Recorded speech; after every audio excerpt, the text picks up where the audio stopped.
So today I'm here with Rachel Ramsey, licensee in charge of Affinity Res, property management company on the Gold Coast, redefining property management, managing your number one asset outside your family home, which is your investment properties and everything else around that. So I'd like to introduce Rachel. She's been in the real estate industry and the property management industry for over 22 years. She was an actual head trainer for real estate licensing as well, which goes to show her depth and knowledge that she'd have to have in that space.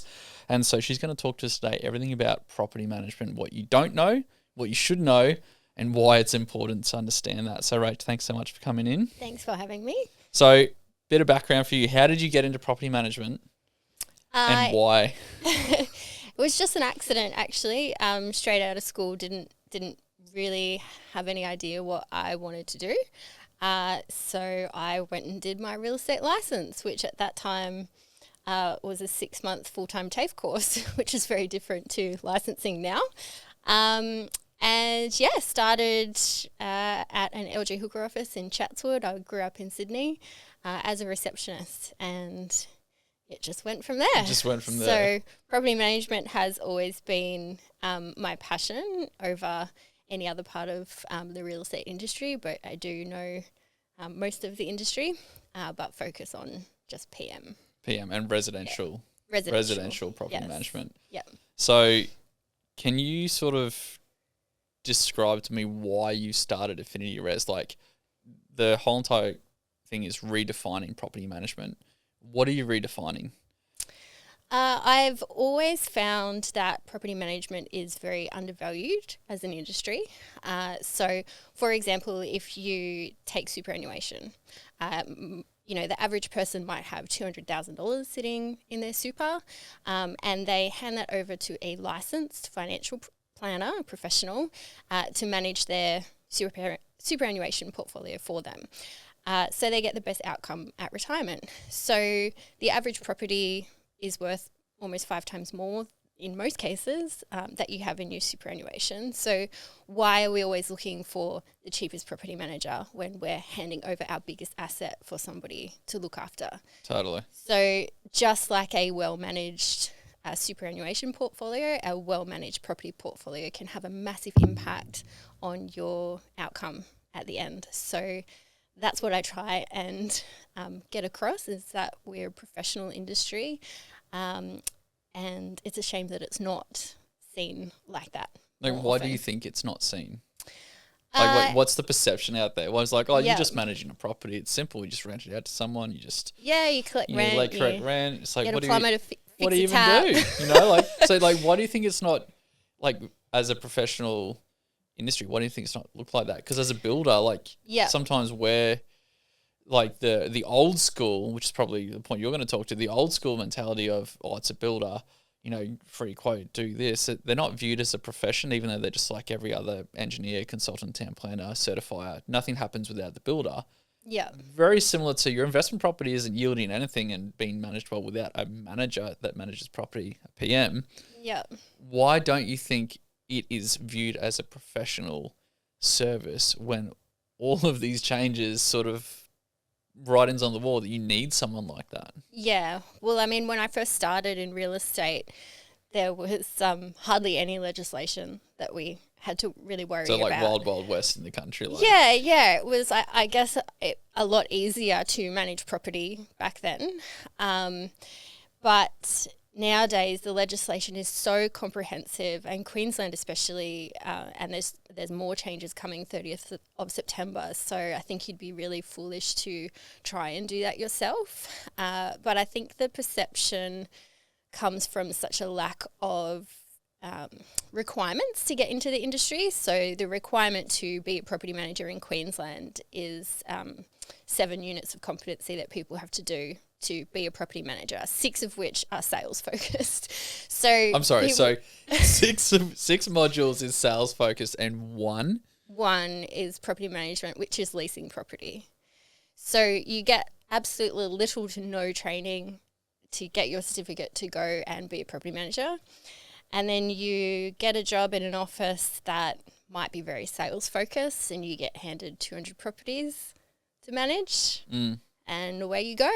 So just to clarify that too, a sales agency, just to define the two different areas. Yeah. So you have a property management service that's tacked onto or a part of a whole entire real estate office, including sales. Yes. And then you have property management focused only businesses, Yeah, which is what so- Affinity Res is. Correct, yeah. So most agencies do both sales and property management, but you'll find that most licensees of an office are either focused on one or the other. So we are just focused on property management. We don't do sales. What's the difference? What would be the advantage of, say, someone... Well, the rent roll is not used as a sales prospecting tool. Okay. Is one. You said that very diplomatically. Yeah, not all agencies are like that. Yeah. Some agencies obviously do place a high importance on retaining their rent roll, but a lot of other agencies have them purely to feed the sales team, Okay. which is not a bad strategy. Well, business is business, right? Exactly, yeah. So, yeah, that's how it is in some agencies, but we're purely focused on obviously our owners maintaining their properties. The worst thing I ever hear is people say, "Oh, I'm selling my investment property because it's all just too hard," and that's horrible. Wow. Imagine if you said that and you sold your property 5 years ago, if you'd be kicking yourself now. Totally. So, And we're in 2024, just for everyone's reference, on this Yeah. timeline. The market just grew. I was just having a conversation with Olivia from the Shrama Group, buyers agent on the Gold Yeah. Coast. She was like, she hasn't seen the market move like this in all of her career in real estate, and that spanned almost 2 decades. And yeah, similar for you in real same estate, as me, right? So you yeah. haven't seen anything like that as well. Yeah, I mean, prices are always going up, but the growth in the last few years has been exponential. Yeah.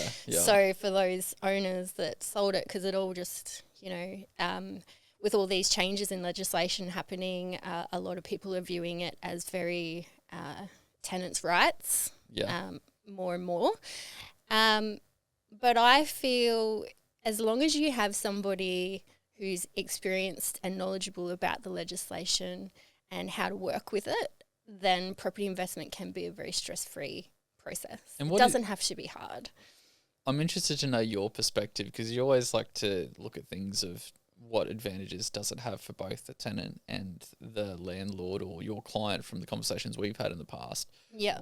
Two things. Firstly, what is the difference and advantage of, say, having your property portfolio, because you have often managed not just one but multiple investments of the one person, with Affinity Res, as opposed to the other option of the property manager as part of a whole entire business.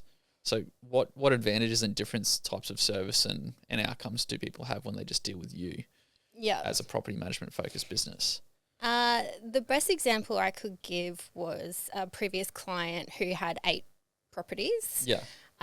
It was managed by, I think, maybe 5 different agencies. Within the one portfolio? Yes, yeah. So they just had it with whoever they had bought it from, or the on-site manager, or whatever. Okay. However it had landed. So I met with these clients and they brought all 8 properties over to us. And whenever we take on a management, we always do kind of like an audit on the lease, on the property, and how it's performing for the owners. So we made some recommendations to the clients about rental prices. Some of the properties had the owners paying for water, paying for garden maintenance and things like that. Some of the properties were underpriced. So, of course, we can't change anything when a tenant's in a lease, but we made recommendations for renegotiating those contracts when they came up for a renewal. And over the 8 properties, when we slowly implemented all those changes, by the end of it, they ended up with an extra $375 a week in their pocket.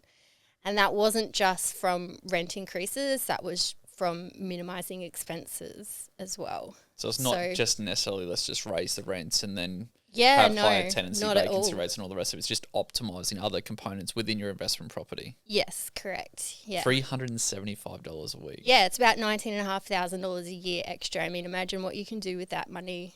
How long was this guy managing for 5 properties? 5 property managers on his portfolio. Like, how many years of lost opportunity did he? Yeah.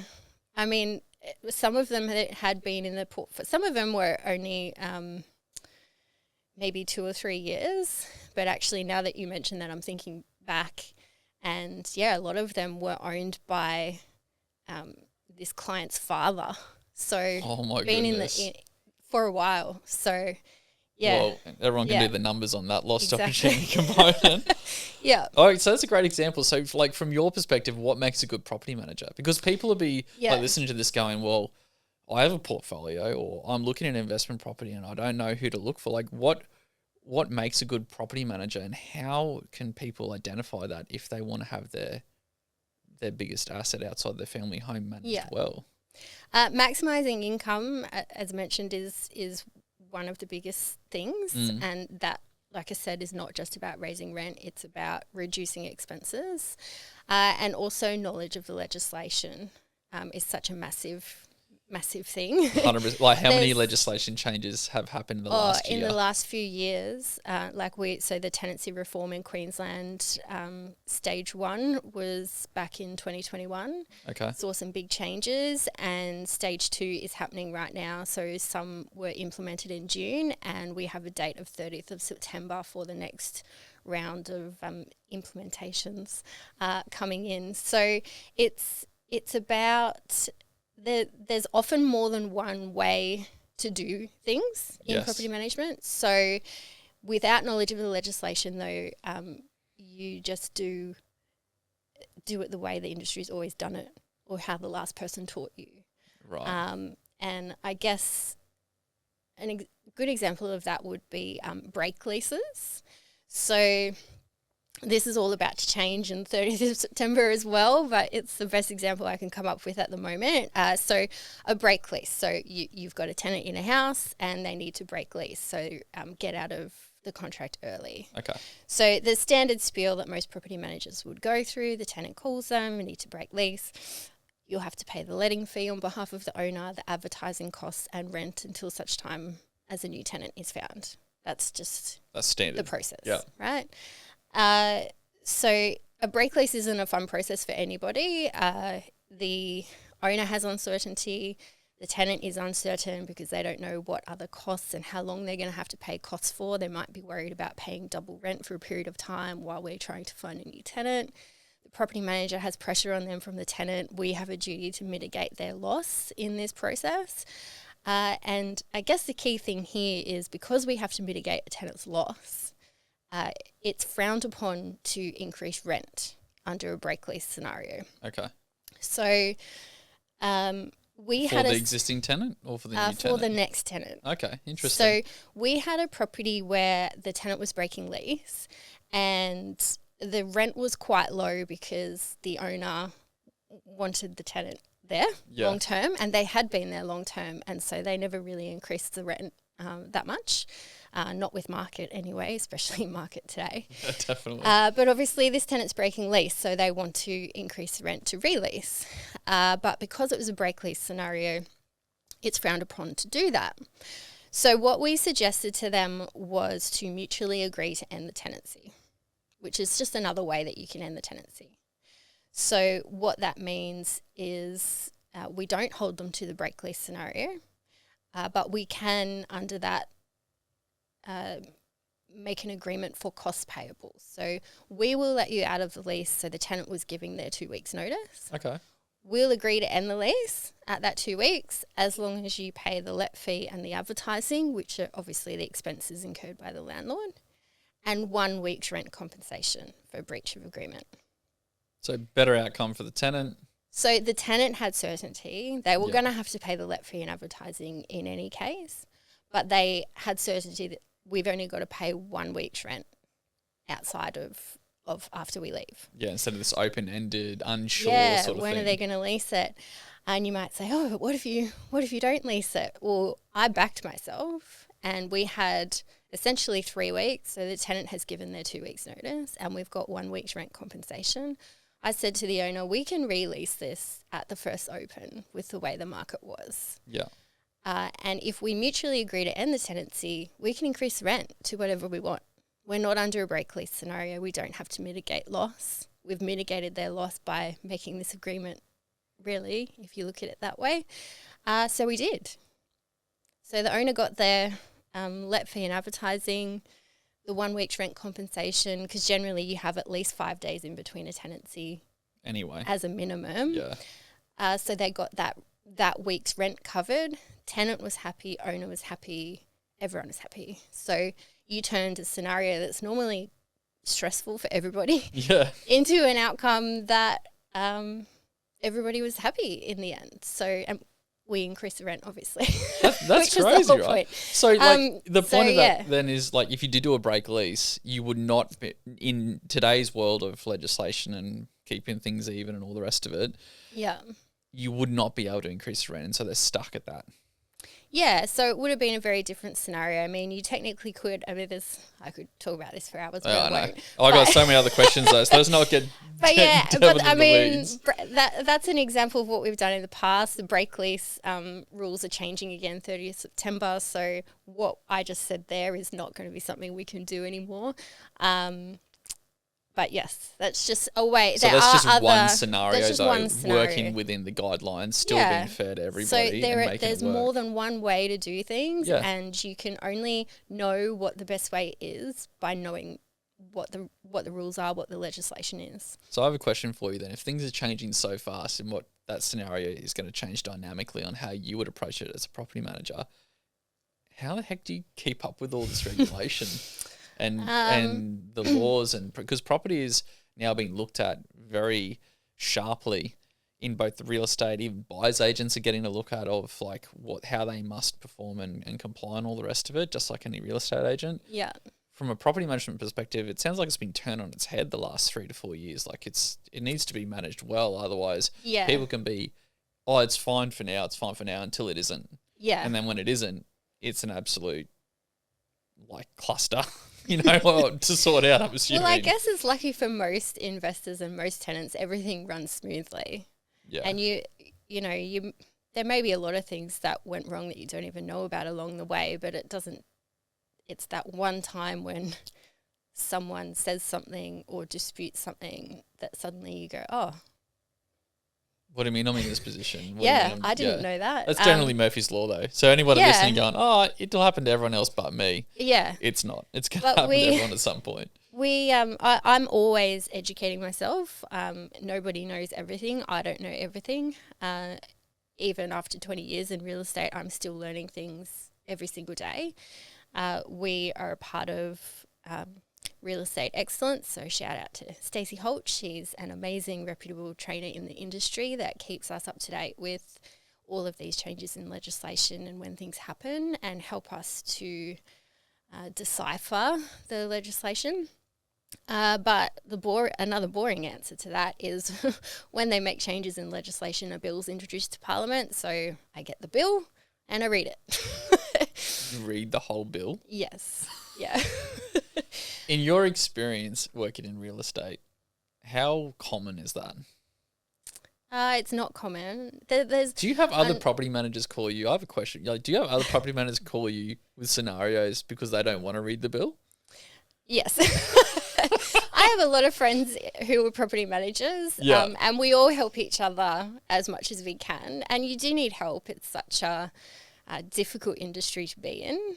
COVID was probably the worst of it, the worst experience of my life in property management, just navigating everybody through those challenges. So it is good to have great other property managers that you can talk to. But so we all help each other, but yes. Long story short, yes, everybody asks me for questions because I read the bill. So like on that, like going back to the time, the most challenging point that you had there, like how do you maintain happy tenants and happy landlords? Because we've had conversations in the past where I've talked about like different scenarios that my friends are in and so forth. And you're like, well, the tenant is just as important as the landlord when it comes to communication and that whole entire relationship. Yeah. Why is that important? And how have you personally like seen that from your experience? I actually place a huge focus on tenants. I feel, unfortunately, it's an area that a lot of agencies neglect in property management.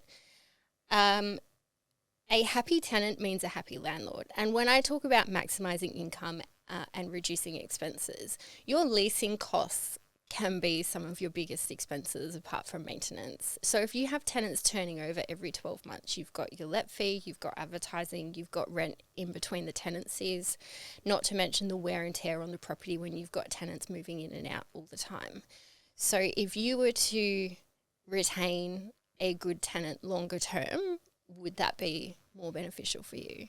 And it would be 100%. Yeah. So we've had tenants in the past that she's called me, her name was Jess, and she said, we need to move closer to work, but we're not moving unless you find us something. Because So I'm sorry. So this is a tenant ringing you. Yeah. Going, we don't want to move into another property that is not managed by you. Correct, yeah.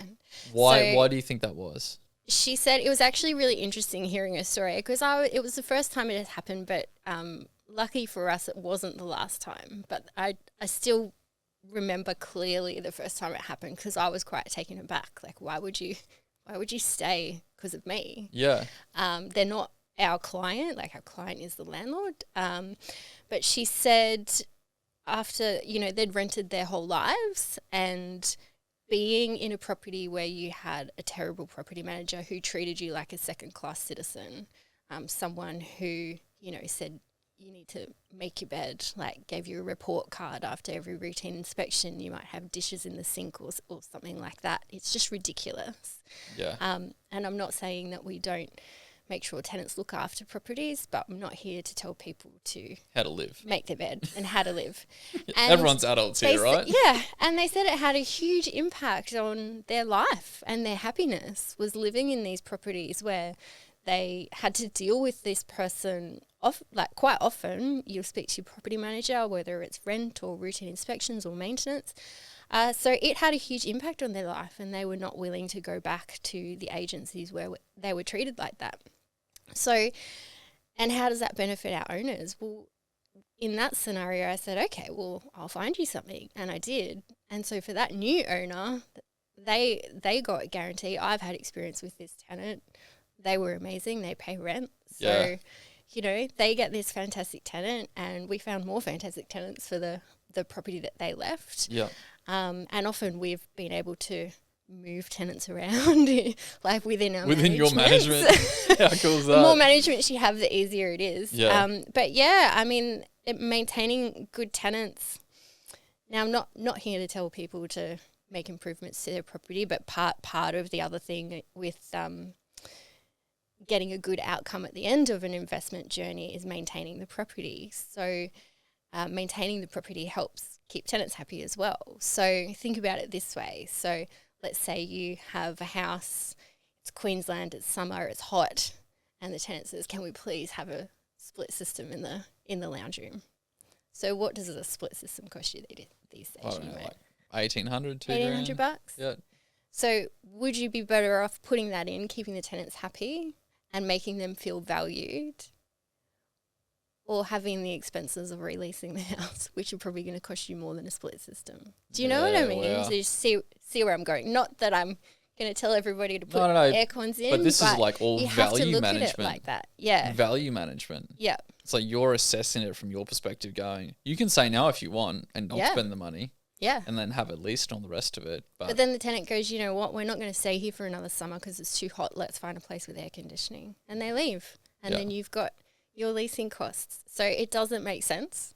So we try and look at it. We're always looking at it from a numbers perspective, but also a people perspective. Yeah. So.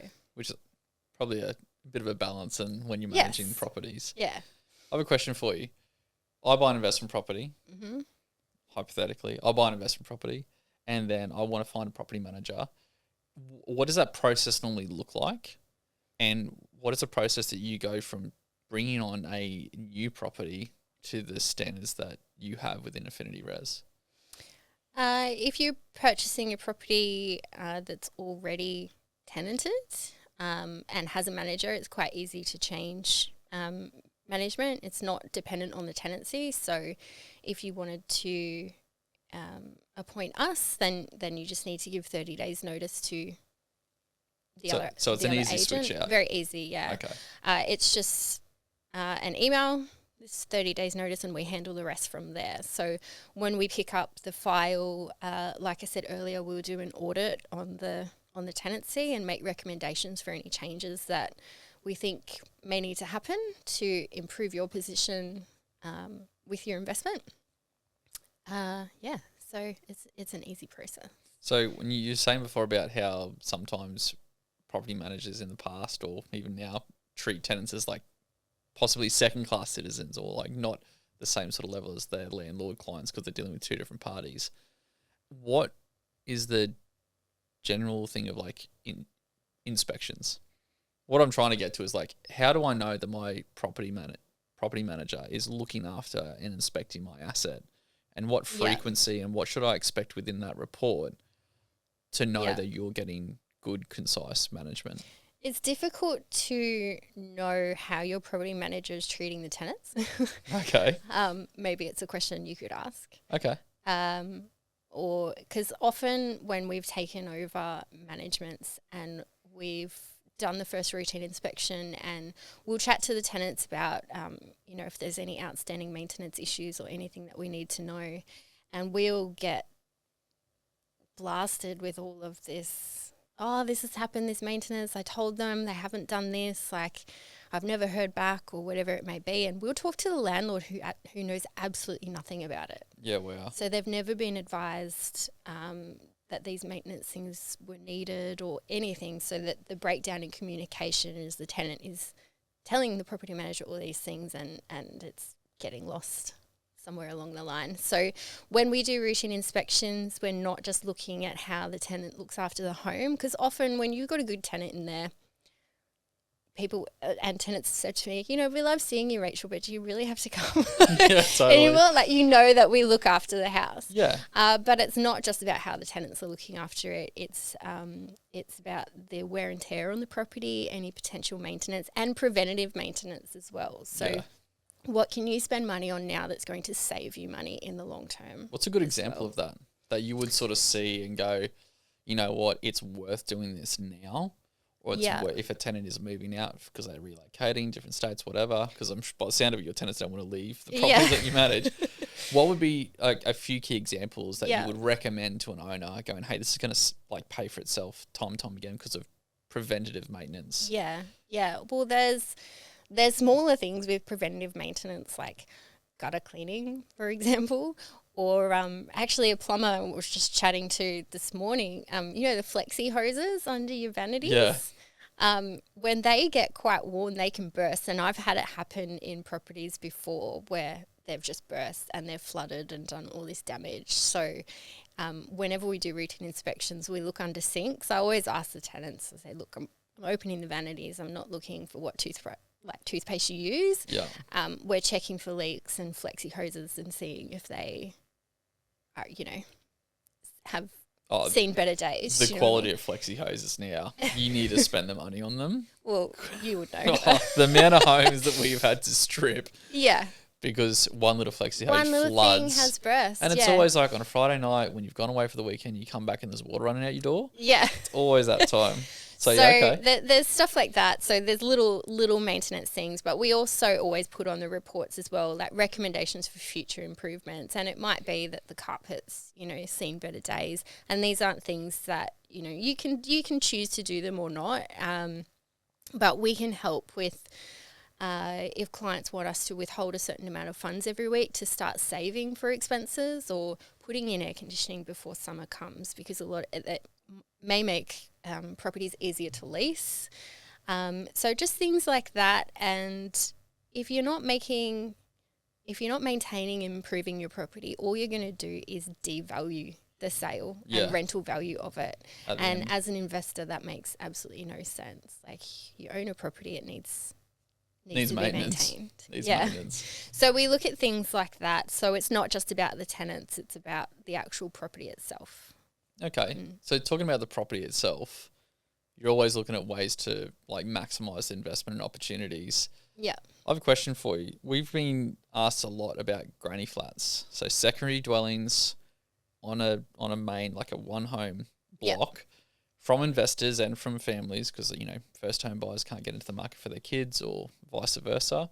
But for investors, how have you seen and what is your viewpoint on granny flats and the potential that it can have for investment properties? Um, so I love that granny flats are now legal to rent out to anybody. Yeah, so can you 'Cause- explain why suddenly everyone's got this attention on granny flats now and not previously? Could you just define that? So the Gold Coast Council regulations were if you had a granny flat on your property, it had to be rented to family.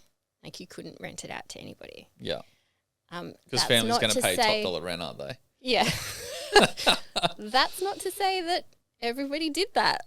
True. Nobody followed that rule. Yeah. They were rented out all the time under lease agreements. Yeah.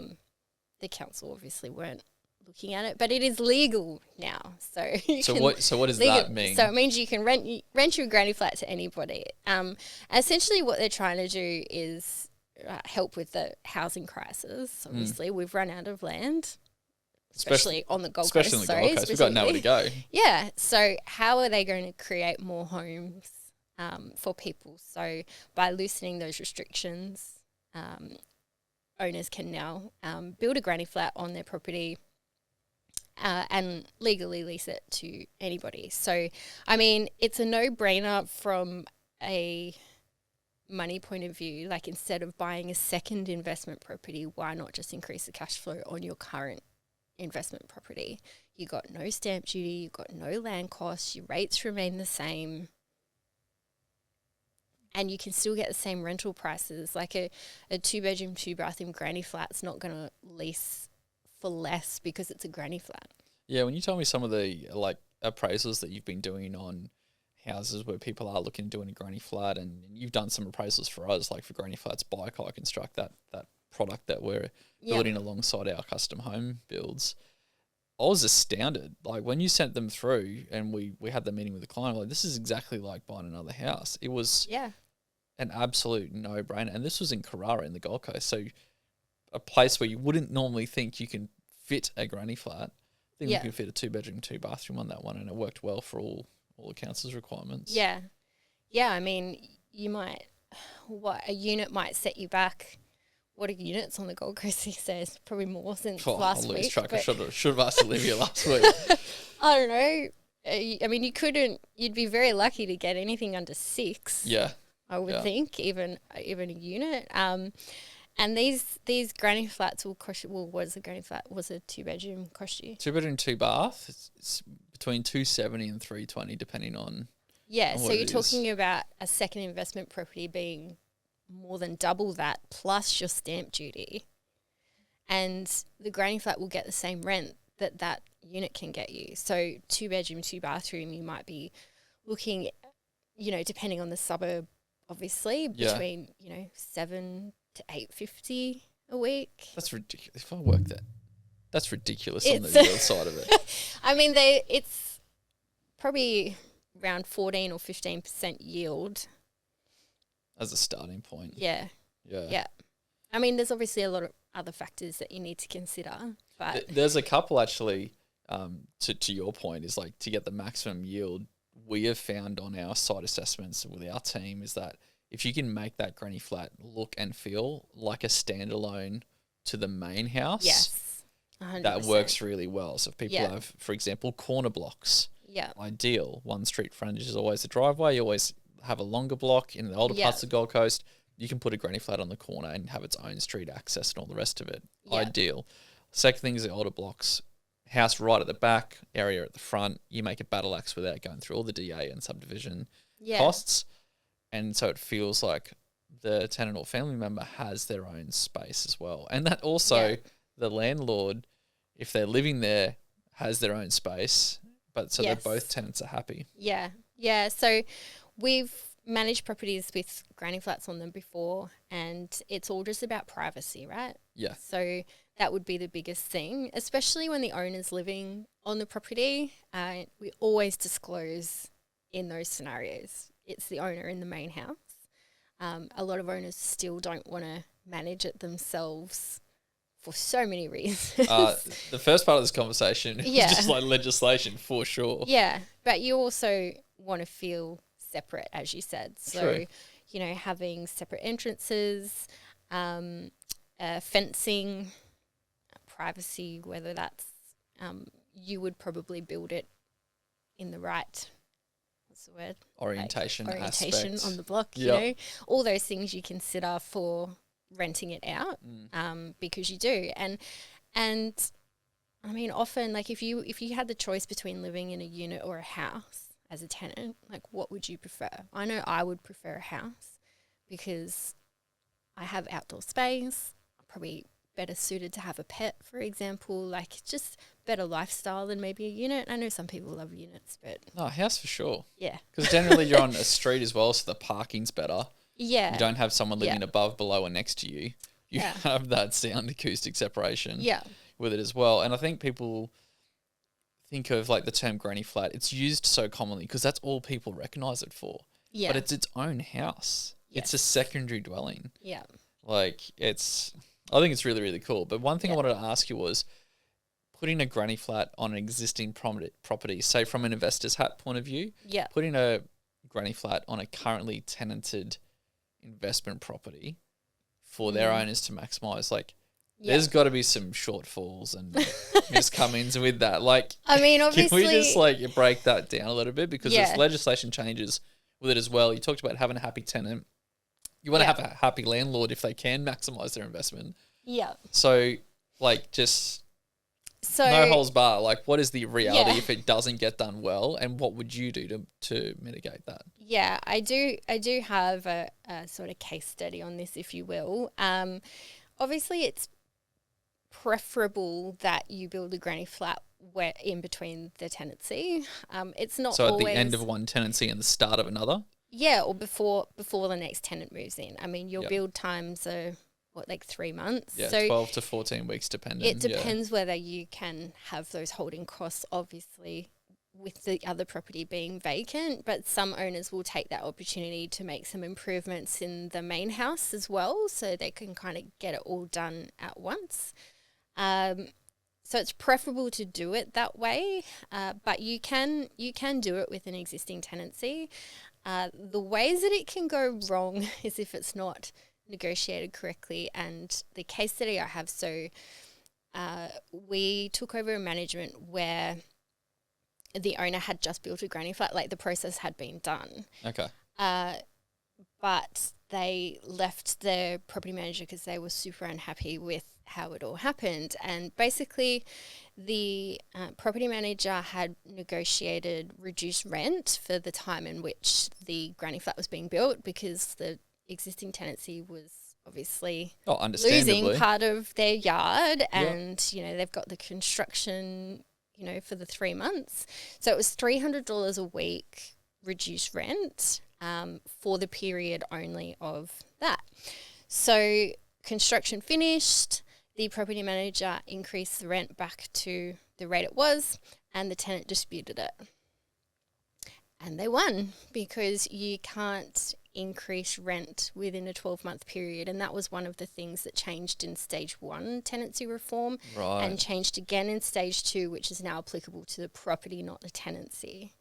So that owner was now stuck with that tenant in the main house for the next 9 months of the lease, paying $300 a week less rent until they could increase it again. Wow. So the better way to do it is rent compensation. So we never decrease rent as a rule.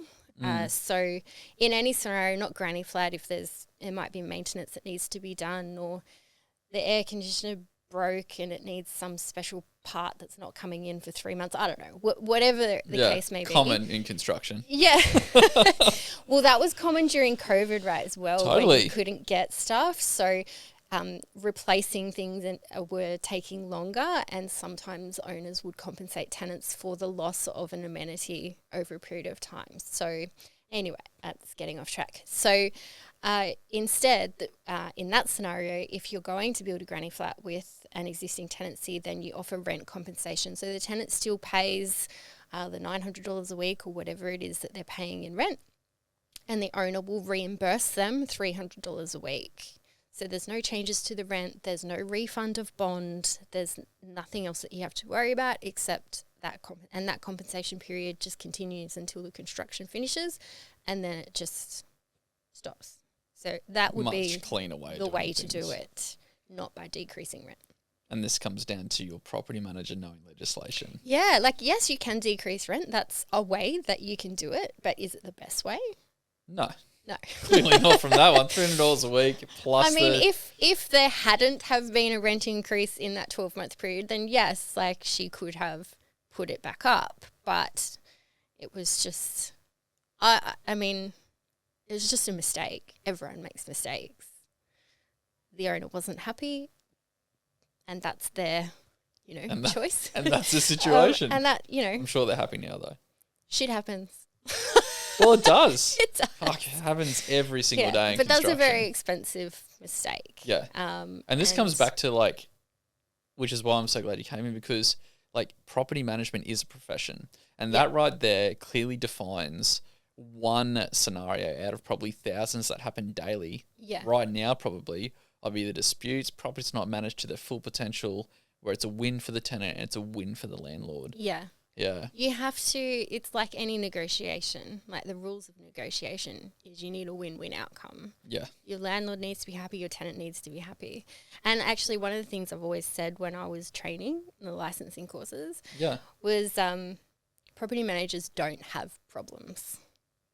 And everyone used to laugh at me. When you told me that, because, like, so I've known you for eight and a bit years, almost more. When you first said that to me, right back at the first networking event that we crossed paths, I'm like, what do you mean property managers don't? Yeah, everyone goes, well, like, got heaps of problems. Builders have problems every day. About? What do you mean? Like, explain that concept. So our job is to manage the obligations of landlords and tenants. The legislation that surrounds property management has absolutely nothing to do with agents. We have a different legislation, Property Occupations Act, that is our legislation. Right. So separate property management legislation, separate real estate legislation. Yeah, so the property management legislation that we follow is for landlords and tenants.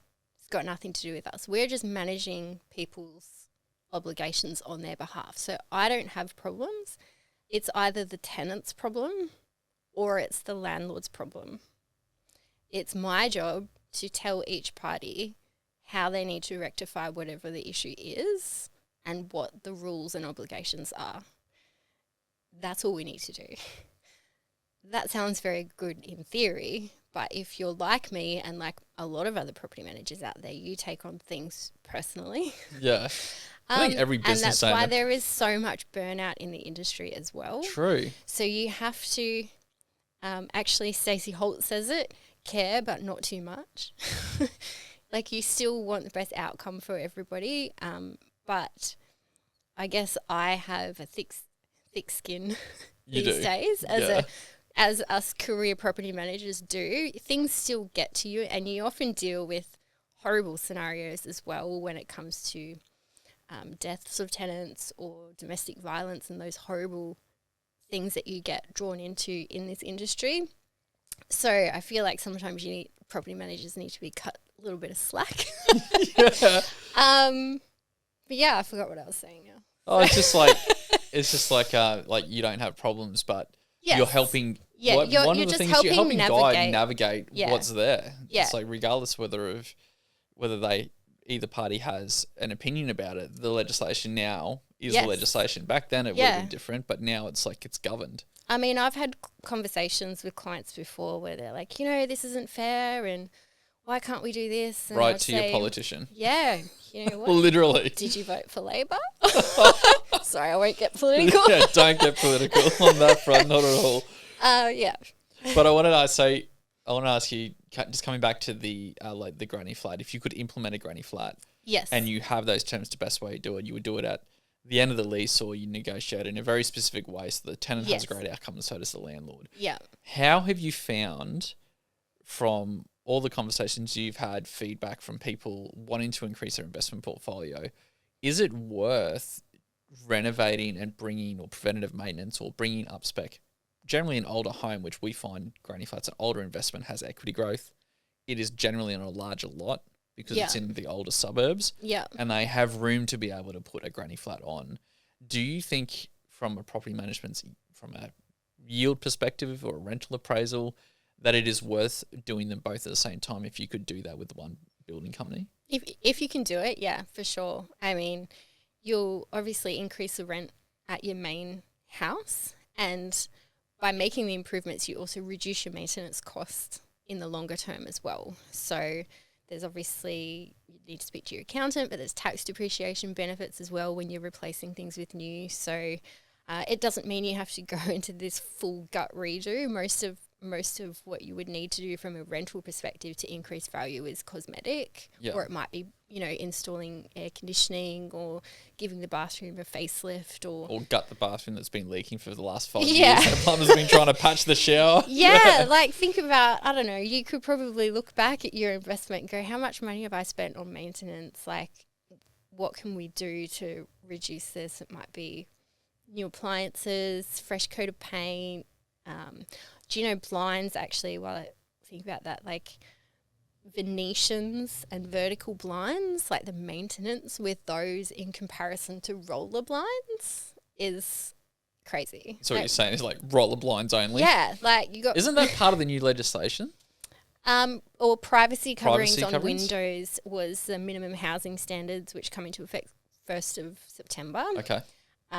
So, yeah, and that's something that we can assess when we go out as to whether the property complies. And most properties already comply, to be honest. But this is just the first stage of minimum housing standards. There's there's another one? Oh, yeah. There'll be stages. There's always stages. We'll be up to stage 10, tenancy reform. Honestly, the National Construction Code. The industry needs a break, to be honest. And same with building, actually. It's the exact same words. I was at a Master Builders event last month, and there was an interesting conversation between all of the builders in the room of like, we just need a break. You want us to build 1 million homes in the shortest amount of time ever in history of construction. Yeah. And you're putting the most amount of red tape with sustainable housing, living, and even all that legislation is not clear cut. So from an owner engaging a builder, like there is so much stuff that I have to cover and my team covers, let alone that with property management. It's like the whole entire real estate industry is getting I feel heated that up in that respect. They're doing this all wrong. With all the changes in legislation, and a lot of the Labor government talk about, tenants' rights and things like this. And what they're doing is scaring people by putting all of this red tape. And I'm not saying that all of the changes are bad. Like, some of the changes are actually quite welcomed by most of the industry. Okay. And I understand they're trying to weed out the shoddy landlords and things like that who are around 100%. Yeah. The self-managed ones. But I feel that a lot of people are getting scared away from investing in property. Okay. And the less investors you have, the less rentals you have, which is not going to do anything to help the housing crisis. Yeah. So, but like I said before, as long as you have the right person in your corner managing the property, then we can navigate people through any changes. Some of the changes you'll hate. It is what it is, and let's just do the best we can with what we have, because property investment can still be obviously a very lucrative investment. So. Yeah, I still think it is the number one growing investment portfolio from a stable long-term Australians perspective. Love it. And they know it. It's the safest thing. It's property. Everyone, I love property. Everyone loves real estate and property. Everyone wants to buy. Everyone feels like there's not enough land in Australia because it's not on the Gold Coast. But I think we're one of the biggest continents, but no one wants to invest in property at Uluru. But I get your point of like, it is still a very well-versed asset class to be in, but lots of people get turned off by it because it's not managed well, and I'm negatively geared, or like that whole entire shift to like cash flow is king. Like, you want to have positive passive income from your asset. So on the back of that, like, where do you see the future of property management going? We've had a massive market shift. We've had of like increased prices. So buying a second investment property is like, I think Olivia from the Shram Group said 900,000 minimum baseline for an investment property within the Gold Coast. Now that blows my mind. Yeah. But that's within the Gold Coast pocket, right? So it's really highly sought after, competitive, but 900 grand is the entry point, which doesn't surprise me. The other point is that rental vacancies is under 2% and has been for the last, 9 months, 12 months, more? Yeah. So we've got this housing crisis of not enough properties. We have investors getting like what they might feel has been squeezed from legislation, Yeah. not wanting to invest in it, and people now can no longer either buy their first property or buy their second investment property. So I guess the future of like people in investment market, so not property management, say the future of investments, where do you think that will go? Do you think people will start getting capped out at a couple of investment properties, or do you think there's still massive opportunity if the current portfolio is being managed well to be able to add to that? Yeah, for sure. I mean, look at the example I gave you of those people that had eight properties. Yeah. So that was an extra $19,500 a year. Yeah. So what financing could that potentially open up if you had an extra $19,500 a year in income? Like, I don't know the answer to that. I'm not a mortgage broker.